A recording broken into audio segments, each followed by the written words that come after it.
एक बार बंधुओं, एक किसान था,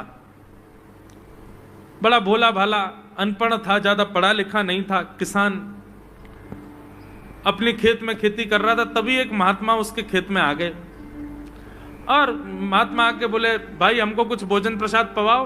किसान बोला, अरे महात्मा आए भैया, इनको प्रणाम करो।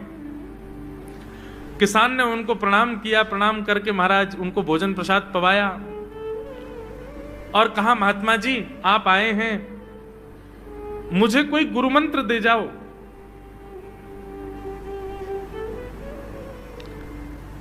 महात्मा जी ने सुंदर गुरु मंत्र दिया, द्वादशाक्षर मंत्र दिया। बोले ये तो बहुत कठिन है, इतना कठिन नहीं, सरल सा दो। अष्टाक्षर मंत्र दे दिया। बोले ये भी कठिन है, कोई और सरल दे दो। महात्मा बोले कुछ नहीं, तुम इतना कृष्ण चंद्र बोल दिया करो बस। कृष्ण चंद्र बोले, हाँ इसी का नाम, जब यही तुम्हारा गुरु मंत्र है। इतना भोला बेचारा याद करने लगा, उसको याद ही नहीं होवे कृष्ण चंद्र कृष्ण चंद्र कृष्ण चंद्र। अब भूल ना जाऊं इसके लिए बोलता रहता था 24 घंटे, कृष्ण चंद्र कृष्ण चंद्र कृष्ण चंद्र। अपने खेत में हल जोत रहा था, कृष्ण चंद्र बोल रहा था। इतने में उसकी पत्नी आ गई, अरे सुनो तुम्हारे लिए भोजन लाई हूं, जल्दी कर लो। बोले कृष्ण चंद्र कृष्ण चंद्र कृष्ण चंद्र। पत्नी पीछे लग गई, पीछे, भोजन तो कर लो, रोटी तो खा लो, ठंडी हो जाएगी। बोले अरे तू पीछे मत पड़, मैं भूल जाऊंगा, गुरुजी ने मंत्र दिया मुझको। पत्नी बोली, अच्छा एक काम करो, आप भोजन कर आओ, तब तक आपके नाम को मैं रट लेती हूं, मैं उसको संभाल लूंगी, पर जैसे ही आप आओगे फिर आपको सुना दूंगी, आप कर लेना। वो ठीक है। बोले क्या बोलना है? बोले कृष्ण चंद्र।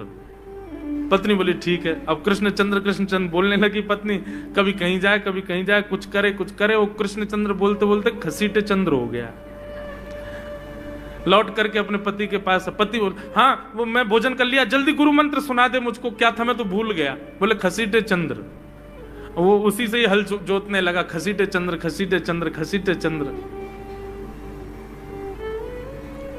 आकाश में वैकुंठ में बैठे हुए वैकुंठनाथ भगवान प्रसन्न हो गए और प्रसन्न होकर के बोले, लक्ष्मी जी हम जा रहे हैं। बोले कहां? बोले एक किसान का उद्धार करने जा रहे हैं, उसको वैकुंठ लेके आएंगे।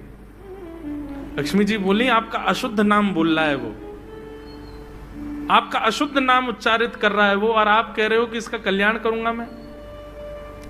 ठाकुर जी बोले, देखो नाम भाव कुभाव अनख आलसहु, नाम जपत मंगल दिश। नाम कैसे भी जपे कोई दोष नहीं है, बस भाव मेरे प्रति होना चाहिए। वो नाम भले ही गलत जप रहा है, लेकिन उसके हृदय में तो मैं ही हूं ना। और एक बात बताऊं लक्ष्मी जी आपको। बोले क्या? बोले ये घसीटे चंद्र अशुद्ध नहीं है, मेरा नाम है ये भी। बोले क्यों?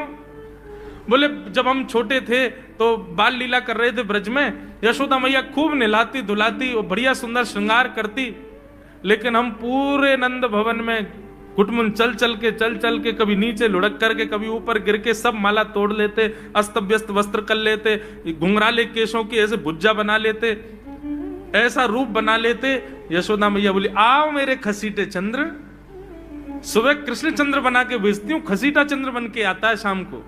तो बोले तब यशोदा मैया ने हमारा नाम रखो खसीटे चंद्र तो इसलिए शुद्ध नाम है। तो ठाकुर जी के बहुत सारे नाम हो गए, कनुआ, गोपाल, गोविंद, माधव, कन्हैया।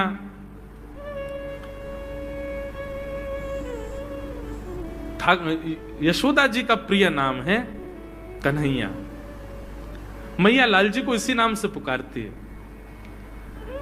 ठाकुर जी अब धीरे धीरे 3.5 वर्ष के हो गए, और जैसे ही 3.5 वर्ष के भय महाराज, मानो जैसे उनके शरीर में स्प्रिंग एक्टिवेट हो गई हो।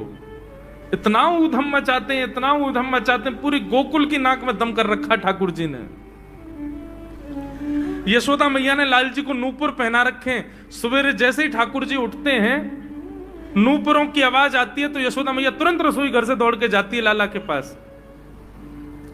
लेकिन ठाकुर जी इतने चतुर हैं, यमुना तट पर जाते हैं और नूपुरों में बालू भर लाते हैं कि कल नूपुर आवाज नहीं करेंगे, सुबह उठ के हम घर से भाग जाएंगे कहीं और, मैया को पता ही ना चलेगी।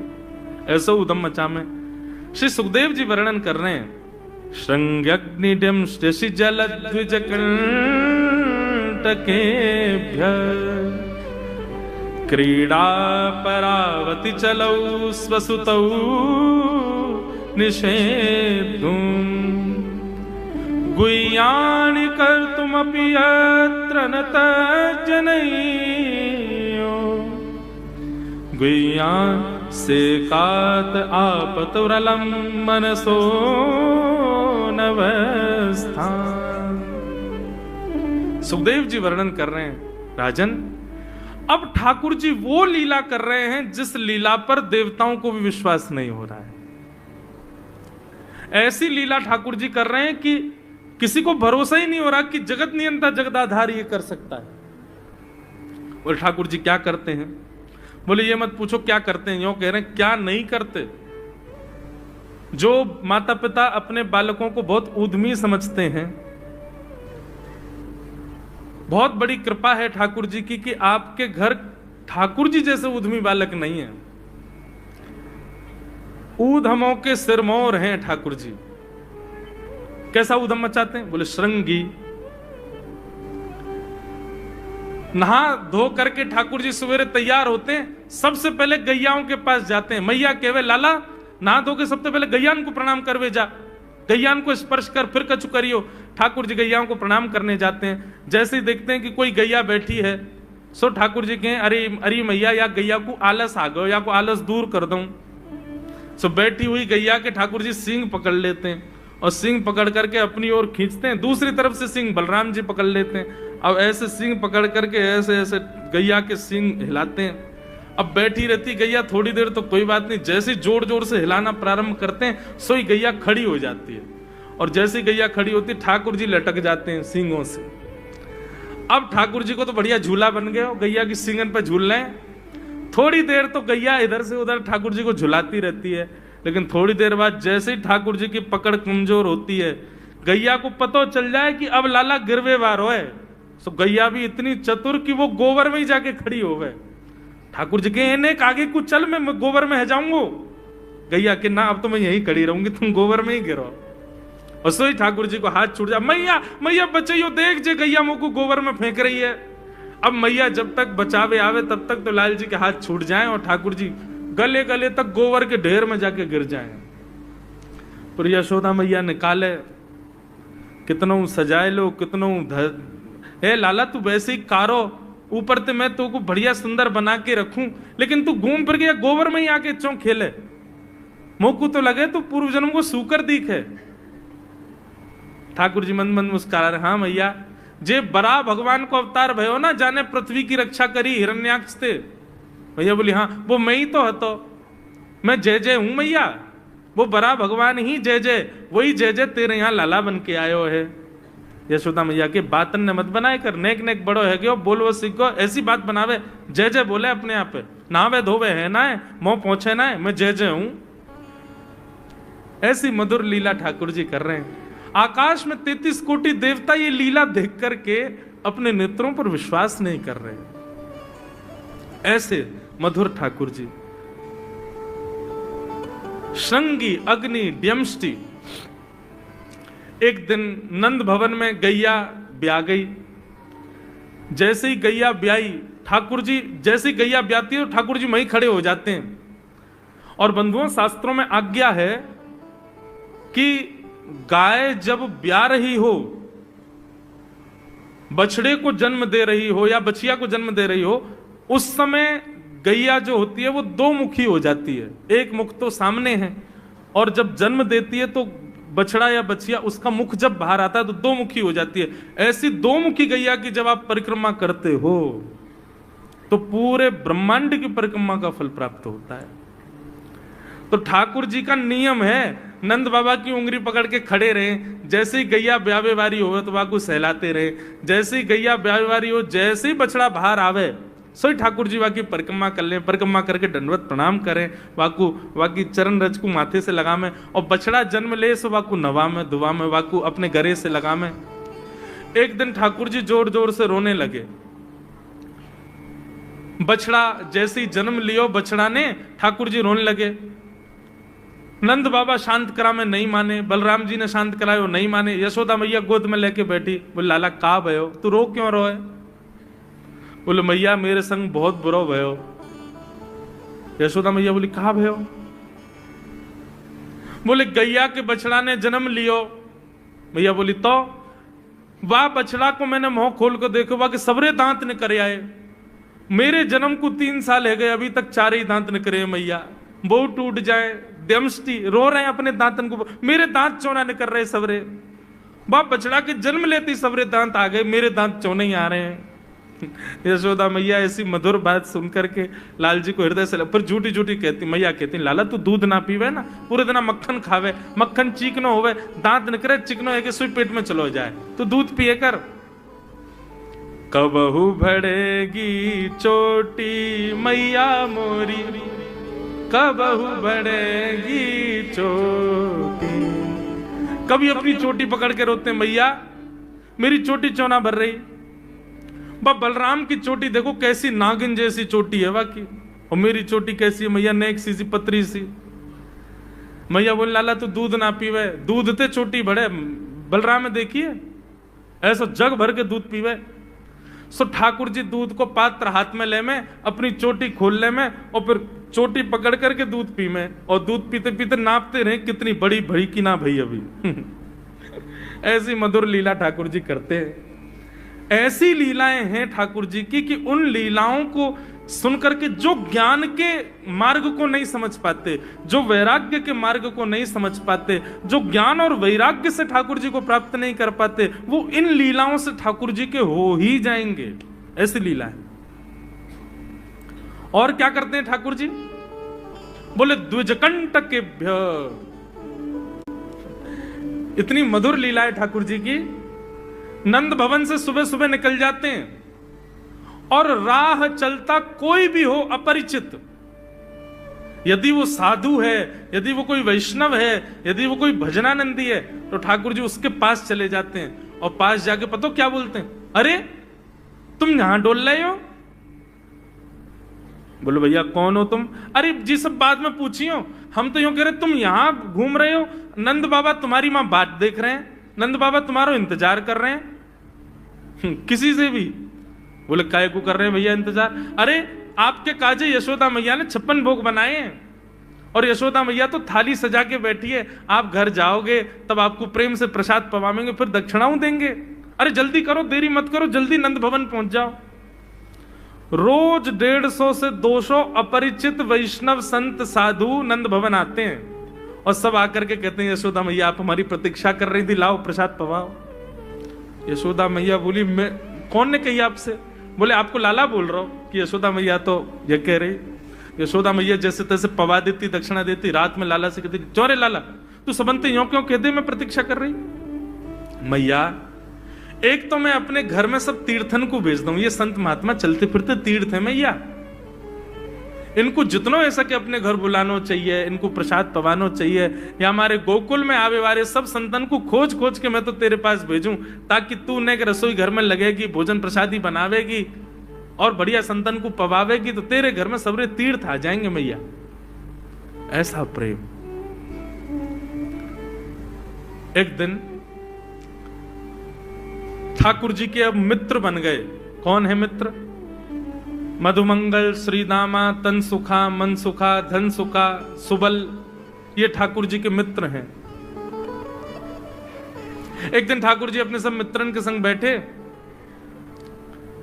और मित्रों के संग बैठे हुए ठाकुर जी बोले भैया कल से हम लोग सब यज्ञ करेंगे। मधुमंगल, श्रीदामा बोले क्यों लाला यज्ञ क्यों करेंगे? अरे नंद बाबा रोज अग्निहोत्र करें, मैंने उनसे पूछी अग्निहोत्र करवे ते कहा हुए, तो नंद बाबा बोले अग्निहोत्र करवे ते मन चाही वस्तु प्राप्त हो जाए, अग्निदेव प्रदान करें। ठाकुर जी के सब सखा बोले लाला तू काय को करेगा अग्निहोत्र? बोले अग्निहोत्र करेंगे, अग्निदेव को प्रसन्न करके कहेंगे हमारी सुंदर सी बहू आ जाए, बस से हमारा ब्याह हो जाए। अग्निदेव की प्रतीक्षा कर, अग्निदेव को प्रतिष्ठान करेंगे। सब श्रीदामा मधुमंगल 3.5 वर्ष के ठाकुर जी, सोचो 3.5 वर्ष के ठाकुर जी, सखा कितने बड़े बड़े होंगे। नेक्स्ट से सबरे सखा बैठ गए, सूखे पत्ता इकट्ठे करके अग्नि प्रज्वलित कर ली, सूखे पत्तान को चूरो बना के आपस में बांट लियो।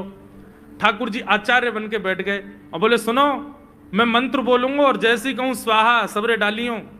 और नेक भी यदि तुमने चूक करी ना, नेक भी मैंने स्वाहा बोली और तुमने नहीं डालो, तो फिर मोते मत कहियो। यदि तुम्हारी पत्नी कांडी आ जाए, एक हाथ लूली आ जाए, लंगड़ी आ जाए, तो समय पर स्वाहा करना पड़ेगा। सब ग्वाल बाल बोले जो कहेगो लाला सो करेंगे, तू करवा। ठाकुर जी ओम नम नम नम स्वाहा, सब स्वाहा, सब एक संग डालते। हे श्रीदामा तू देरी ते डाले, देख लियो लंगड़ी आ जाएगी तेरी बहू, अग्निदेव को प्रसन्न करो। इस प्रकार ठाकुर जी सब ग्वाल बालों के संग खेलते हैं। ग्वाल बाल बोले लाला यज्ञ तो है गयो, अब ब्राह्मणन को भोजन के काजे बुलाओ, यज्ञ के बाद ब्राह्मण भोज होना चाहिए। सोई ठाकुर जी अपने सब ग्वाल बालों की उंगली पकड़ करके पूरे गोकुल में जाते हैं, ब्राह्मणों के घर जाकर के कहते हैं आज नंद भवन में बढ़िया उत्सव भयो है, बढ़िया यज्ञ भयो है, भोजन के काजे शाम को आपको परिवार सहित आनो है। सबन को निमंत्रण दिया मैं। अब महाराज नंद भवन से जब निमंत्रण आता है तो ब्राह्मण लोग ब्राह्मणी से कहते हैं कि आज चूल्हा मत जलाना। क्यों? अरे नंद भवन में भोजन की सूचना मिलती है तो 3 दिन से भूखे रहते हैं ब्राह्मण। क्यों? इतना खवाएंगे नंद बाबा, इतना खवाएंगी यशोदा मैया कि पेट भर जाएगा, 2 दिन तक भूख भी ना लगेगी, इतना भोजन करना पड़े। ए ब्राह्मणी चूल्हा मत जलाई, और सुन नमक को पानी और दे दे। नमक को पानी पी पी करके भूख बढ़ाते हैं अपनी। बोले शाम को जाएंगे और बढ़िया चकाचक महाराज 56 भोग पाएंगे। शाम का समय हुआ, सैकड़ों हजारों ब्राह्मण आकर के नंद भवन के बाहर खड़े हो गए। यशोदा मैया ने अटारी से जैसे ही देखा इतने सारे ब्राह्मण, यशोदा मैया उतर करके आई, बोली आओ भगवान पधारो, सबन को जय श्री कृष्ण, सबन को प्रणाम। जे बताओ आज मेरे द्वार पर आप सबन को एक साथ आने को कारण कहा है? किसी को निमंत्रण देकर के और फिर पूछो कारण क्या है, बड़ा अजीब लगता है। किसी को आपने बुलाया भोजन पे, वो बेचारा आ गया, फिर आपको बताओ भैया कैसे आए, कितना अजीब लगे। ब्राह्मण बोले मैया तुम हम तो पूछ रही हो या बात है? अरे सवेरे तो भूखे प्यासे बैठे हैं, जल्दी भोजन पवाओ। आपके यहां यज्ञ भयो, यज्ञ की पूर्ण आहुति की प्रसादी पावे आए हैं, और काहे क्यों आए हैं? यशोदा मैया बोली कौन सो यज्ञ, कब भयो यज्ञ, कौन सी पूर्ण आहुति? ऐसो कछु ना भयो हमारे यहां, आप लोगन को कोई गलत जानकारी मिली है, कौन ने कही आपते?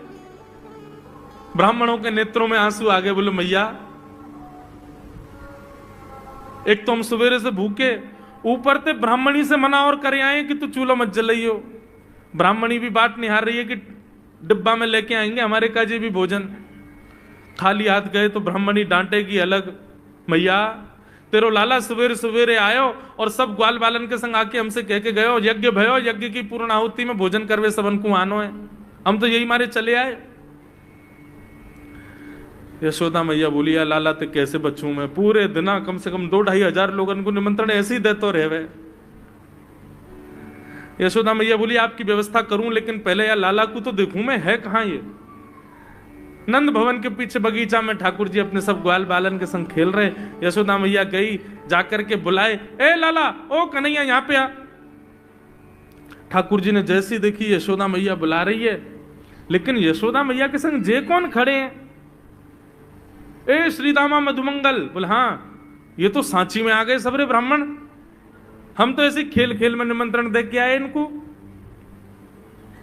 मैया बहुत मारेगी भैया, मैं अकेला नहीं जाऊंगा, तुम भी चलो मेरे संग, यदि मुंह में एक थप्पड़ पड़ो तो तुम मुंह पड़वाऊंगा, मैया बहुत मारेगी आज। और मधुमंगल श्रीदामा जबरदस्ती उनको हाथ पकड़ के ठाकुर जी ले गए। हाँ मैया बता कहा कह रही? मैया ने कान पकड़ो, है रे लाला जो जो बड़ो है तो जा रहा हो, तेरे उधमन की सल ना है पड़े। काकियो तेने? बोले काकियो मैंने, ये सब कौन है? मोह का पतो कौन है? मैं ना जानू मैया इन्हें। बोले जे सब रे ब्राह्मण है हमारे गोकुल के, और सब यूं कह रहे हैं तेने इनके घर जाके इनको सबन को निमंत्रण दियो, यूं कहीं हमारे यहाँ यज्ञ भयो आकर के आप सबन को भोजन पानो है। मैया तेरी सौगंध खा के कह रहा हूं, मुझको तो जीव ना पता इनको घर कौन सी गली में, झूठ बोल रहे हैं सब रे, मैंने निमंत्रण ना दियो। ब्राह्मण सब बोले मैया देखो कैसो सफेद झूठ बोल रहे हैं आपके आगे, मैया बोली सच बता, तेने निमंत्रण क्यों दियो? तब ठाकुर जी बोले मैया बताऊं? बोले बता। बोले हम खेल खेल को यज्ञ कर रहे, वाह यज्ञ में सामग्री नहीं, वाह यज्ञ में मंत्र बोलवे वाले भी ना है, वाह यज्ञ में कोई ब्राह्मण भी ना हो, हम आपस में ही सब यज्ञ कर रहे। भाई यज्ञ के बाद ये मधुमंगल बोलो ब्राह्मण भोजन होना चाहिए, तो हमने इन ब्राह्मणों को न्योता दे दियो। मैया बोली अब ये ब्राह्मण आगे कहां पवाऊं? बोले मैया देख सीधी बात है, या में ज्यादा चिंता करने की कोई बात ही ना है। जब बिना मंत्र के, बिना ब्राह्मणन के, बिना यज्ञ सामग्री के हमारा यज्ञ है सके, तो ऐसे ये भी खाली खाली दोना लेके बोलते हैं हाँ भाई रसगुल्ला बहुत बढ़िया बनो है, ये देखो ओ हो मोहन थार तो बहुत ही बढ़िया बनी है, सब्जी तो पूरी कितनी बढ़िया लग रही है, खाली पत्तल लगा दे, खाली दोना लगा दे, और भाव से ये लोग भी पालेंगे है क्यों भोजन, भाव को यज्ञ भाव को भोजन। ब्राह्मणों को बंधुओं गुस्सा, ठाकुर जी की लीला पे किसी को क्रोध नहीं आता, सब हंस जाते। पर यशोदा मैया आधी रात में रसोई बनाती है, सब ब्राह्मणों को पवाती है, और इतना बनाती है कि उनके घर भिजवाती है। मैया बोले लाला इतना काम करावे? बोले मैया तू बैठी बैठी ना मोटी है गई है, या हमारे मुंह को लगे, तू पूरे दिन लगी रहकर रसोई में कछु कछु बनाती रहकर। ऐसी ठाकुर जी की मधुर लीला। बंधुओं, भगवान ने चोरी क्यों की? अभी तक चोरी शुरू नहीं हुई ठाकुर जी की। अब ये चोरी का प्रसंग कैसे प्रारंभ होता है? एक दिन ठाकुर जी अपने ग्वाल वालों के संग खेल रहे थे, तो ठाकुर जी ने ऐसे खेल खेल में श्रीदामा को धक्का दिया, श्रीदामा गिर गया, बहुत जोर से रोया। ठाकुर जी बोले अरे भैया शांत है जा, लग गई लग गई, अरे ठीक है अब शांत है जा, लेकिन श्रीदामा शांत नहीं हुआ। ठाकुर जी बोले तुम कैसे हो? गोकुल में रहे में हम, गोकुल को मतलब है जहां हर घर में 1000 गैया, उसका नाम है गोकुल। इतनी गैयान को दूध घी दही सब हमारे घर में होवे, अरे खा पी के न बढ़िया अपनी शरीर को बनाओ, खेल खेल में लगती रहे, इतना रोवे को कहा मतलब है? तो श्रीदामा क्रोध में भर के बोला तू तो राजा को बेटा है लाला, तो को मक्खन खावे को मिले, घी खावे को मिले, दही पीवे को मिले, हम लोग तो बेचारे गरीब ब्रजवासी हैं, हम लोग जितना दूध घी दही बना में सब कंस के लोग ले जा में हमारे यहां से। कंस ने ब्रजवासीन के ऊपर कर लगा रखो है, टैक्स लगा रखो है, कहा कि प्रत्येक ब्रजवासी को इतनो मटका भर के घी दूध दही सब मथुरा भेजना पड़े, हम लोग घर में ना रख सकें, क्योंकि कंस के सिपाही जब आके हमारे घर की तलाशी करें, यदि इतने मटका हमारे घर को प्रसारित हैं, वहां से ज्यादा यदि हमारे घर में मिल गए तो मृत्यु दंड होगा हमारा। समझ रहे हैं बात? कंस ने पूरे ब्रजवासियों को कह रखा है कि हर घर में 4 मटकी से ज्यादा नहीं होनी चाहिए, उससे अधिक आने वाला दूध घी दही ये सब मथुरा भेजना है। और यहां हर ब्रजवासी के यहां 1000 गैया, और 1000 गैयाओं का जितना दूध घी दही होता है उसमें से 4 मटकी केवल घर में रहती हैं, बाकी सब मथुरा भेजना पड़ता है। या हमारे लाला हम लोगन को खावे पीवे को ना मिले, तू तो राजा को बेटा है, तेरे नंद बाबा तो गोकुल के राजा हैं, या हमारे तो को तो खूब छूट है, हम लोगन को छूट ना है। ठाकुर जी बोले ये बात है? बोले हाँ। ठाकुर जी बोले मेहनत करें हम, गैया को पाले हम, गैया को घास खवाएं हम, गैया की सेवा करें हम, और दूध पीवे को वो राक्षस कंस।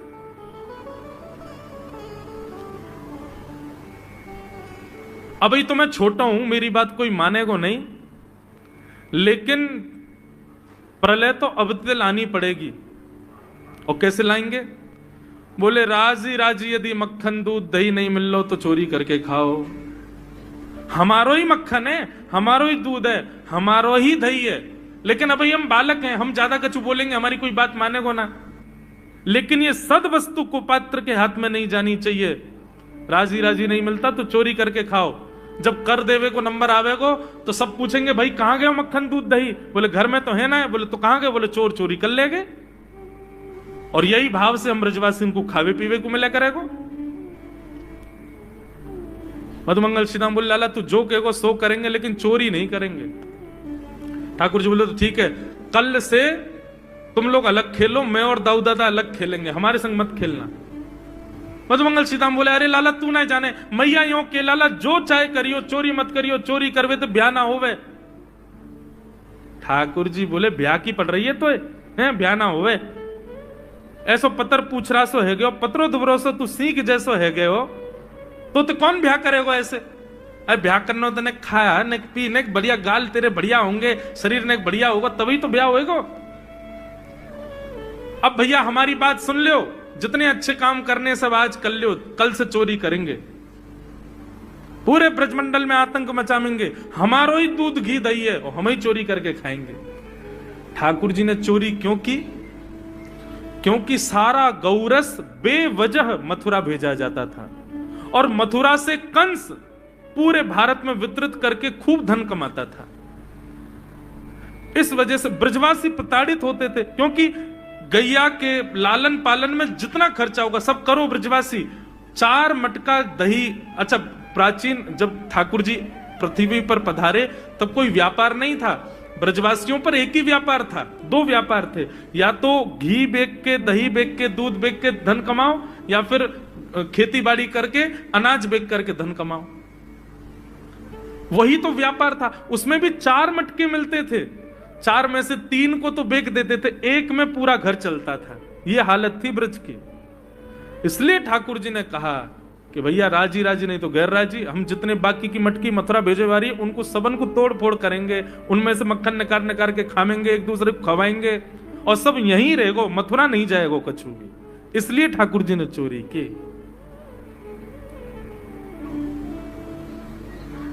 ठाकुर जी बोले प्रैक्टिस मेक्स मैन परफेक्ट। सबसे पहले प्रैक्टिस अपने घर में ही कर लें कैसे करनी है चोरी। सो अगले दिन ठाकुर जी सवेरे उठे, देखने लगे यशोदा मैया देख तो नहीं रही, और ठाकुर जी चुपचाप गए महाराज जहां पर सारे मक्खन दूध दही रखे, वहां पहुंच गए गौरस भंडार में। और गौरस भंडार में एक मटकी के ऊपर से ढक्कन हटाए करके जैसे ही ठाकुर जी ने हाथ बोर के पानो प्रारंभ किया, सामने एक खंबा था, उसमें मणि लग रही थी। आज पहली बार 3.5 वर्ष की आयु में ठाकुर जी ने अपना प्रतिबिंब देखा, पहली बार अपने आप को देखा दर्पण में। बंधुओं, बच्चों को शीशा नहीं दिखाते, छोटे बच्चों को तो दिखाते ही नहीं, और 3-4 वर्ष तक भी बालक को अपनी शक्ल थोड़ी देखता है वो। अब इसके पीछे कारण बहुत सारे बताए जाते हैं, परंतु हमें तो लाल जी से मतलब, लाल जी का क्या है। ठाकुर जी ने जैसे ही प्रतिबिंब में अपने रूप को देखा, अपने रूप को देख करके ठाकुर जी बोले, हो तू भी आयो यहां चोरी करवे। अपने आप से ही बात कर रहे हैं ठाकुर जी। अरे मैंने कही तो हती अपने अपने घर में चोरी करनी है, तू दारी के मेरे घर में आगो चोरी करवे। ठाकुर जी अपने प्रतिबिंब से बात कर रहे हैं। अब गौरस भंडार में ठाकुर जी की आवाज गूंज रही थी और वो गूंजते हुए रसोई घर में जा रही थी। रसोई में मैया ने सुनी, बोले ये लाला कहां थे बोल लो है, उठ गयो कन्हैया, मुझको पतो भी ना चली, नूपुरन की आवाज ना आई। मैया दौड़ करके गई तो देखा ढूंढते ढूंढते गौरस भंडार में ठाकुर जी अपने प्रतिबिंब से बात कर रहे हैं। कितनी सुंदर झांकी है ठाकुर जी की। ठाकुर जी मक्खन पा रहे हैं। बोले अच्छा अब आ तो गयो है यहां पे, लेकिन सुन चुपचाप चोरी करके भाग जाइयो, मेरी मैया बहुत मारेगी तो को। बाकू यदि पतो चल गई तू चोरी कर रहा है तो को उखलते मान देगी, मेरी मैया बहुत मारेगी, चुपचाप चोरी कर और निकल ले यहां से। ठाकुर जी चोरी की बात कर रहे थे, यशोदा मैया ने पीछे से सुनी, लाला ओ कन्हैया। ठाकुर जी घबरा गए, मैया कैसे आ गई? हाँ मैया, कौन से बात कर रहे हो तू? अरे मैया देख हमारे घर में चोर घुसायो है। अपने प्रतिबिंब को दिखा करके ठाकुर जी कह रहे हैं, देख मैया हमारे घर में चोर घुसायो, जे चोरी कर रहे हो हमारे यहाँ के मक्खन की, तुम्हें यहाँ को पकड़वे आयो हूं। नन्हे से गोपाल जी, बहुत मधुर लीला। मैया हंस भी रही है और क्रोध भी कर रही। बोले अच्छा जो चोरी कर रहे हो? बोले हाँ। चल याकू तो मैं पकड़ लूंगी, लेकिन जे बता तेरे हाथ में मक्खन कैसे लगो? तू तो याकू पकड़वे आयो ना। अब मैया याकी मैं कहा बताऊं, तेने मेरे हाथ में पद्म राग के ऐसे ऐसे बढ़िया कंगन पहना रखे हैं, कड़ूला पहना रखे हैं सोने के। जब मैं धूप में निकलूं ना तो धूप की किरण से मुंह को बहुत जलन है जाए हाथ में, तो कल मेरे सखा मधुमंगल ने मोसो कही, बोले लाला जे जलन तेरी दूर रह जाएगी, तू मक्खन में हाथ बोर लियो अपनो, सो तेरी जलन दूर रह जाएगी। या हमारे भैया जलन हटावे के काजे मैंने हाथ बोरो है। भैया बोली अच्छा चल लाला, यहां तो तेरे जलन है रही और यहां मक्खन कैसे लगो। ठाकुर जी बोले मैया मैं अपनी जलन दूर कर रहा हूं, इतने में जन कहां तक मक्खी आके मेरे मुंह पे बैठ गई। बाकू उड़ावे के काजे मैंने जैसे मुंह पे हाथ किया सो मक्खन मेरे मुंह पे लग गो। मैया बोली लाला तू चोरी भी करन लगो और अब झूठ भी बोलन लगो मुझसे। मैया ने गोदी में बैठा लिए लाला, बोले लाला तू चोरी नहीं करेगो, तू मेरी सौगंध खा, तू आज के बाद चोरी नहीं करेगो। ठाकुर जी बोले ना करूंगा मैया, लेकिन एक वचन दे। बोले कहा चाहिए वचन में। बोले पहले वचन दे, जो मांगूंगा सो देगी। मैया बोली जो मांगेगा सो दूंगी, चोरी छोड़ दे। बोले सौ खाऊं पर घर ना जाऊं मैया, अब ना करूंगो चोरी, अब ना करूंगा मैया। पर सांची कह कब लावेगी मोकू तू दुल्हन गोरी। भैया मैं चोरी छोड़ दूंगा, आज तो ही बंद, पर यूं बता मेरा ब्याह कब करावेगी। मैया बोली लाला तू अभी नेक सो तो है, छोटो सो तो है, नेक बड़ो है, जा फिर तेरो ब्याह कर दूंगी। और ये ब्याह की तू कौन सिखावे तो को ब्याह की बात। बोले मैया ये श्रीदामा मोकू भरतो रहे पूरे दिन, तू ब्याह कर ले, तेरी उम्र है गई, बुढ़ापा आ जाएगा। मैया बोली आप मधुमंगल है तो मैं बताऊंगी, है 3.5 बरस के छोरा तो कह रहा बुढ़ापा आ जाएगा। अभी खड़ो है वो सीखो, अभी बोलना सीखो, यानी दांत भी पूरे ना आए और ब्याह की बात करे। बोले मैया मैं यो थोड़ी कह रहा हूं, मुझको बड़ी बहू लिया, छोटी सी लिया, इतनी बड़ी लिया कि जेब में धर के मैं गैया चरा भी चलो जाया करूं, ऐसी बहू लिया मुझको। मैया बोली कैसी बहू चाहिए तो को बताइए ने, और तू जाने बहू कौन थे के। मैया बोले हाँ मैं जानू। ठाकुर जी बोले मैं जानू मैं बहू कौन थे के। बोले जैसे नंद बाबा की तू बहू है ऐसी मेरी बहू आ जाएगी। बहुत मधुर लीला है, ऐसी ठाकुर जी लीला करते हैं। ठाकुर जी ने ग्वाल वालों से कहा भैया मिशन फेल हो गया, घर में तो चोरी नहीं कर पाए हम, अब दूसरे इनके घर में दावे बोलो। एक दिन महाराज ठाकुर जी का जब आतंक खूब बढ़ गया गोकुल में, सब गोपियों ने जाकर के मैया से शिकायत करी है। वत्सान मुंचन क्वचित समय क्रोश संजात हास, स्तेयं स्वाद्वद्धिपयः कल्पितैस्तेययोगै, मरकान् भोक्षन् विभजति सचेन्नात्रिभाण्डं भिनत्ति, द्रव्यालाभे सग्रह कुपितो यात्युपक्रोशतोकान्। सब गोपियों ने जाकर के मैया से शिकायत करी, बोले मैया अपने लाला को संभाल लियो, नहीं तो कावदना हम देख लेंगी और फिर हमसे मत कहियो कि तेने मेरे लाला से यूं क्यों कही। मैया बोली कहा क्यों मेरे लाला ने। गोपी बोली ये बस सुन लो और यूं बताइयो कहा ना करे तुम्हारो लाला। देख वे मैं 3.5 बरस को है, बाकी पेट में इतनी बड़ी बड़ी दाढ़ी है बाकी, मतलब ओ नंद रानी तेरो लाला जबर भयोरी, मेरी मटकी उलट के पलट गयोरी, नंद रानी तेरो लाला जबर भयोरी। जबर मतलब अब सुगड़ है गयो है, न बलवान है गयो है, सब जानकारी है या कुछ छोटो बालक मत समझियो। गोपियों ने जाकर के अपनी अपनी दुख दर्द सुनाए मैया को। मैया बोली अरे भैया मेरे लाला को मक्खन की कोई कमी थोड़ी है, मेरे लाला को दूध की कोई कमी थोड़ी है, मेरो लाला चाहे तो मक्खन से नहावे, दूध में नहावे, इतना मक्खन दूध दही मेरे घर पे, तुम्हारे यहां क्यों चोरी करेगो। अरे कई बार बालकन को अपने घर को भोजन बढ़िया ना लगे, दूसरे के घर को बढ़िया लगे, अगर बार ने तुम्हारे यहाँ की नेकाद मक्खन खा लिया तो वहां इतना रो क्यों रही हो। मैया आपको अपना लाला बहुत सीधो लगे ना, हम बताएं कहा करे तुम्हारा लाला। बोले स्वयं खावे हमको कोई दिक्कत नहीं, लेकिन या की एक पूरी मंडली है और पूरी रजिस्टर्ड मंडली है, बाल गोपाल चौर प्रचार प्रसार मंडल, ये घर घर जाके चोरी करते हैं। और मैया तुम्हें कहा बताऊं, जैसे ही कोई गोपी के नयो बालक होवे ना, तो तुम्हारो लाला पूरे मंडल के साथ आवे और वह लाला के सिर पे हाथ धर के, छोटे से बालक के सिर पे हाथ धर के बस 1 वर्ष की प्रतीक्षा, फिर तुम भी हमारी मंडली में आ जाओगे। पूरे गोकुल में भय है तुम्हारे लाला को। बोले स्वयं खावे, ग्वाल बालन को खवावे। मैया यहां तक भी बात समझ में आवे, ग्वाल बालन को खवावे, मरकान भूक्षण।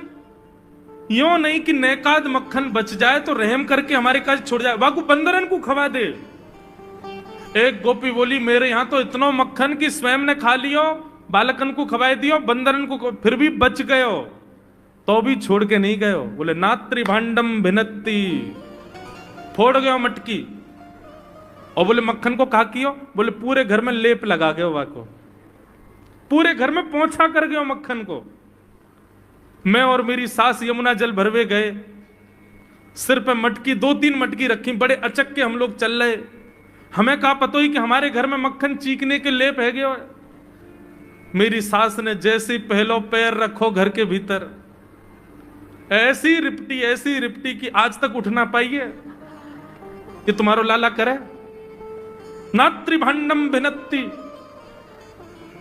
यशोदा मैया आश्चर्यचकित होकर सुन रही है। बोले ये नेक्सो लाला ये करे? बोले हाँ मैया। एक गोपी बोली मैया अगर चोरी करे तो दिक्कत, और यदि किसी कारण से हमने लाला को रोक दियो, चोरी नहीं कर पाए हमारे घर, तो हमारे रोने क्यों? बोले चूल्हा में ते कोयला लेके आवे और वह घर के बाहर एक हवा बना जाए, और यूं के अब जब तक या घर से मक्खन नहीं मिलेगा या के घर के लोग भूखे रहेंगे, और इन लोगों को भोजन छुड़वाने की जिम्मेवारी हमारी। बोले कहा करे फिर? बोले मैया भोजन बनना होगा, चूल्हे पे भोजन रखो रहे, तो ग्वाल बाल सब ताकते रहे कब भोजन बनने को समय आवेगो। जैसे ही कछु और काम करवे के काज गोपी ने कुट के जावे, तो कहो तो बाकी कढ़ैया में खूब सारो पानी डाल जाएंगे, सब्जी ना बन पावेगी, आटे में नमक फेंक जाएंगे। एक गोपी बोली मेरे यहां जो कियो वो तो कोई के यहां ना कियो होगो। बोले कहा? बोले मेहनादी निवास्तव, मेहनादी निवास्तव। क्या किया?